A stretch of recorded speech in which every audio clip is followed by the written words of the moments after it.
December 1900. The relief ship Hesperus battles its way through the tumultuous gray waves of the North Atlantic. Its destination, the remote Flannan Isles. On board, the crew is tense. They are late, delayed for days by relentless storms, and their mission is to relieve the 3 keepers who have manned the Eilean Mor lighthouse since late November. But as they draw closer, a sense of unease settles over them. Something is terribly wrong. The lighthouse, which should be a beacon of safety, a guiding light in the treacherous waters, is dark.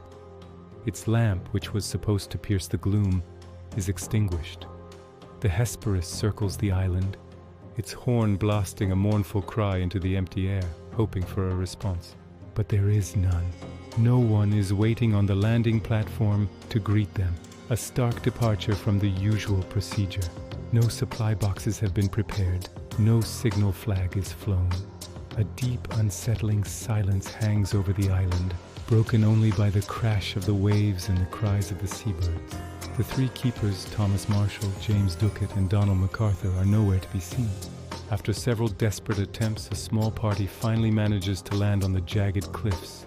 They ascend the steep steps carved into the rock, their hearts pounding with a mixture of fear and anticipation. The door to the lighthouse is closed but not locked. They push it open, stepping into a scene that will forever be etched in their memories and the annals of maritime mysteries. Inside, the air is thick with an unnatural cold. The living quarters seem frozen in time. On the kitchen table, a meal of salted meat and potatoes sits untouched, as if the keepers were interrupted mid-supper. One chair is knocked over, a silent testament to a sudden, frantic departure. The beds are unmade, a sign that the men left in a hurry. Strangest of all, the clocks in the lighthouse have all stopped. Everything is in meticulous order, the lamps trimmed and filled, ready to be lit. Everything is as it should be, except for one glaring, terrifying fact. The 3 men who called this isolated rock home have vanished into thin air. The investigators search for clues, anything that might explain the bizarre disappearance. Their attention is drawn to the official logbook, a detailed record of life in the lighthouse. The entries, penned by Thomas Marshall, the most experienced of the 3, begin to paint a picture, not of routine duty, but of creeping dread. The entry for December 12th is particularly chilling. Marshall writes of a storm, a severe one with winds the likes of which he had never seen in his 20 years of service. He notes that James Duckett, the youngest of the crew, has been crying. Even the stoic veteran, Donald MacArthur, has been quiet, withdrawn. Marshall himself has been praying. The words describe a terrifying ordeal. Men huddled together, battered by the elements, fearing for their lives. But there's a problem. No other ships or weather stations in the area reported a storm on that day. In fact, the skies were clear and the seas were calm. Why would an experienced keeper like Marshall fabricate such a story? Was it a premonition or a sign of deteriorating mental states under the crushing isolation? The log entries continue in this vein, speaking of an oppressive atmosphere, a palpable fear that seems to have gripped the men. Then comes the final cryptic entry dated December 15th. It reads, "Storm ended, sea calm, God is over all." After this, the logbook falls silent. These were the last words ever recorded from the Flannan Isles lighthouse keepers. The men disappeared sometime between this final entry and the arrival of the relief ship. What storm ended?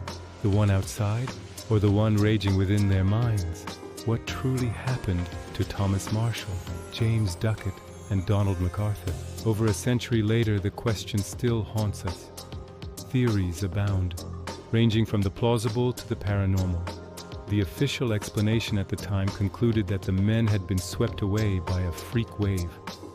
Perhaps 2 of them went out to secure equipment during an unexpected swell and were washed into the sea. The 3rd, hearing their cries, rushed out to help only to meet the same tragic fate. This would explain why one set of oilskins was left behind. The last man out didn't have time to put his on. But this theory doesn't satisfy everyone. Why would 3 experienced keepers, well versed in the dangers of the sea, all leave the safety of the lighthouse during a storm? Why was the table set for a meal that was never eaten? And what of the strange logbook entries describing a storm that never happened? This has led to more speculative theories.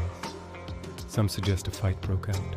Perhaps the intense isolation and pressure led to a fatal confrontation. One man kills the other two, and then, overcome with guilt, throws himself into the sea. This could explain the overturned chair. Yet there were no signs of violence or a struggle found inside the lighthouse. And then there are the supernatural explanations, whispered by locals and sailors for generations. Tales of sea serpents, malevolent spirits of the island, or even abduction by a foreign vessel. Could the men have been driven mad by something they saw? Some unknowable terror lurking in the depths or on the desolate shores of Eilean Mor. The island itself has a long history of being considered a strange and unsettling place. The bodies of the 3 lighthouse keepers were never found. All that remains is the empty lighthouse, the silent cliffs, and the endless, churning sea. The Flannan Isles mystery is more than just a ghost story. It's a chilling reminder of humanity's vulnerability against the raw power of nature and the profound depths of the unknown. To this day, the wind that howls around the Eilean Mor lighthouse seems to whisper their names, and the Flannan Isles keep their secret locked away forever. Thank you for joining me on this journey into one of history's most enduring maritime mysteries. If you found this story as fascinating as I do, please hit the like button and subscribe for more deep dives into the unexplained. Let me know your own theories in the comments below. Until next time, stay curious.